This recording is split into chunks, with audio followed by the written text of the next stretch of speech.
segitiga satu mata. Ingat? Segitiga digunakan iblis karena dia melihat ke bawah. Dia berada di langit ingin berkuasa di dunia. Ajazil menghadap ke bawah. Samiri pun sama, dia ingin berkuasa sebagaimana Tuhan di langit. Maka segitiganya menghadap ke atas. Keduanya bertemu di segitiga Bermuda. Pertemuan mereka simbolnya seperti apa? Ini simbol mereka. Betul? Dari sinilah filosofi pertemuan iblis dan Dajjal, yang kalau disimbolkan dengan tangan seperti ini. Dan ini angka 11. Aku maha tinggi dan kembar. Itulah WTC 911, menggeser nama keberadaan Tuhan. Kecelakaan, call 911, call 911. Tuhannya hilang. Musibah, call 911. 911 yang disebut Tuhannya hilang. Keberadaan Tuhan digeser. Yang pertama disebut manusia ketika terjadi musibah kecelakaan. 911. 9 tambah 11 berapa? 11. 9 tambah 1 10, 10 tambah 1 11. Itu simbol pertemuan iblis dan Dajjal yang mengaku maha tinggi. Dan itulah WTC. Dan WTC dihancurkan di titik balik pertama di milenium ketiga.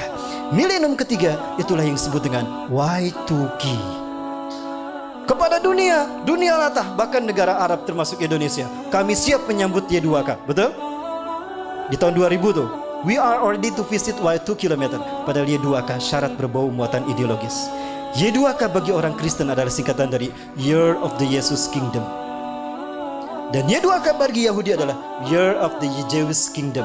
Artinya 1000 tahun terakhir sebelum hari kiamat, itu adalah tahun bagi berdirinya singgasana Tuhan di muka bumi.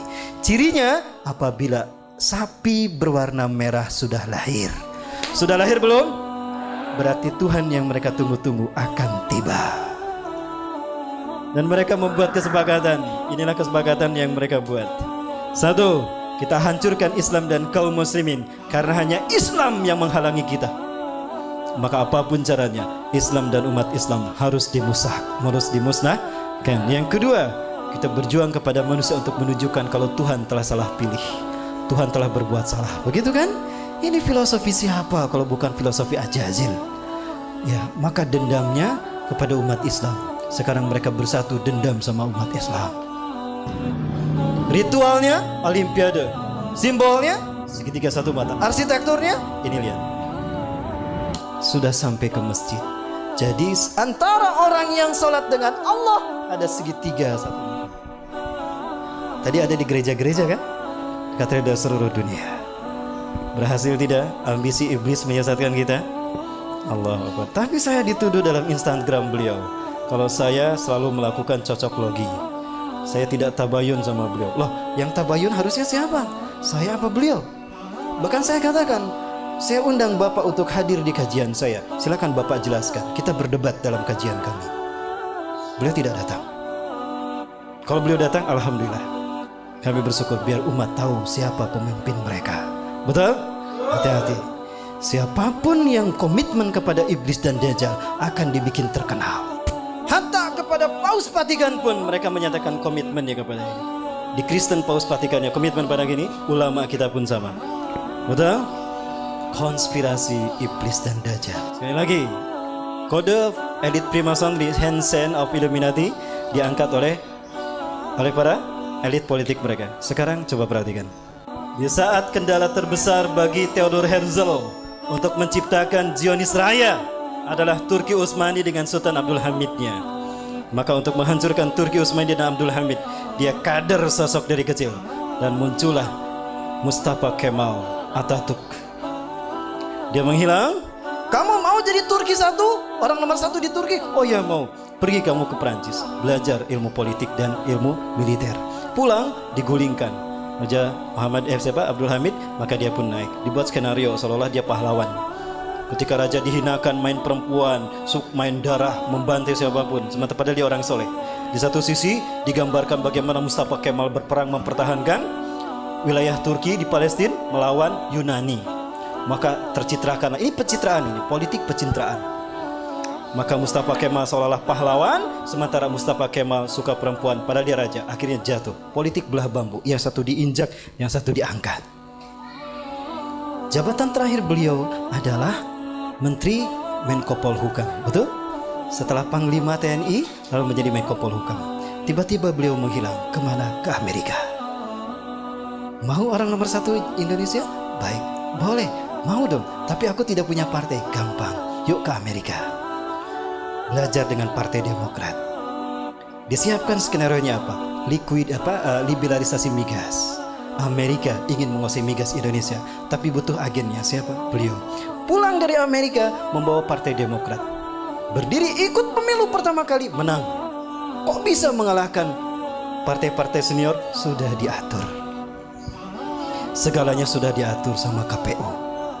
Termasuk boleh, sudah diatur, jangan khawatir. Ya, kertasnya, kardusnya kuat. Semuanya sudah diatur. Mana sekalian? Ternyata beliau yang tadinya wali kota sekarang menjadi gubernur, dulu sempat menghilang. Seketika programnya tidak diterima, tidak didengar oleh DPRD. Menghilang kemana? Ada fotonya. Oh, ke Amerika. Pulang ke sana langsung jadi wali kota, besoknya jadi gubernur. Suatu saat beliau menjadi Jokowi yang berikutnya. Hati-hati. Sudah mereka, inilah yang mereka sebut dengan shadow government. Menuju one world government. The new world order. Sudah tidak samar lagi kan? Betul. Demi Allah, inilah pembuktian dari hadis Rasulullah SAW.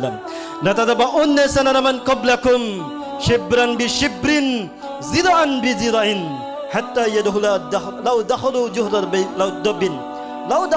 dabin lattaba'tumuhum. Sungguh kalian akan mengikuti jejak langkah orang-orang sebelum kalian, sejengkal demi sejengkal, sehasta demi sehasta. Tidak terasa kalian masuk ke dalam jebakan mereka. Hatta law dahulu fi juhri dabin lattaba'tumuhum. Sampai pun mereka masuk ke lubang yang berbahaya, lubang biawak, kalian pun ikut juga. Sudah terbukti kan? Umat Islam pun ikut terjebak. Demi Allah, sekali lagi, seumur hidup saya tidak pernah nyoblos, karena saya tahu sistem ini bukan dari Islam. Istri saya pun sama. Namun tahun ini saya sudah melihat interestnya bukan lagi kepentingan ormas, orpol ataupun sekte dan madhab, bukan. Tapi interestnya adalah pertarungan hak dan batil. Karena terlihat hak dan batilnya. Kalau gitu saya ikutan.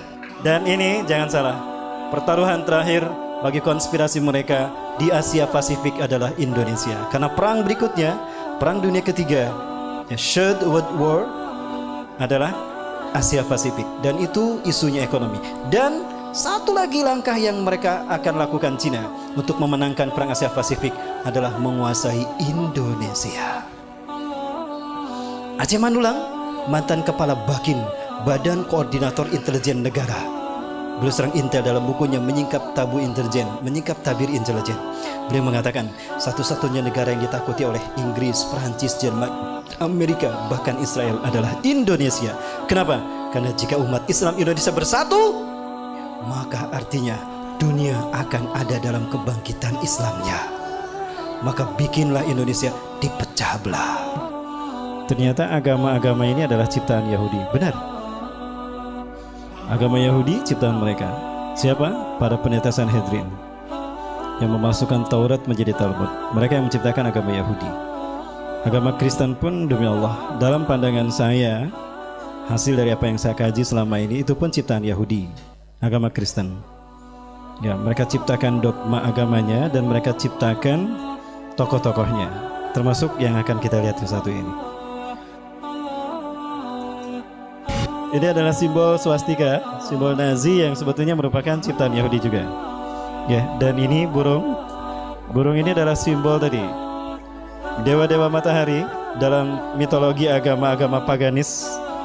Mereka selalu menjadikan burung ini memang sebagai simbol kemerdekaan yang abadi. Kenapa? Karena dewa selalu turun ke bumi dengan menggunakan burung. Ya, nah maka burung ini menjadi simbol keabadian sebuah negara, termasuk negara kita. Baik, ini menjadi emblemnya seorang anak yang dikader untuk menjadi Nazi tulen. Loh, memang selama ini siapa yang menciptakan agama Kristen? Dajjal.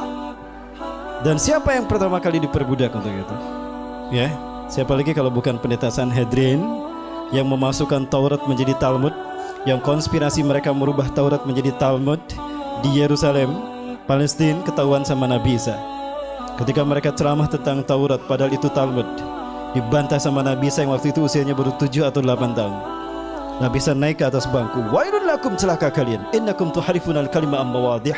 Kalian telah merubah Taurat dari tempatnya. Taurat tidak seperti itu. Nih, Taurat seperti ini dibacakan sama Nabi Isa alaihissalam. Kaget para pendeta Sanhedrin. Waduh, ketahuan kita bohongnya. Oh iya, terima kasih nak.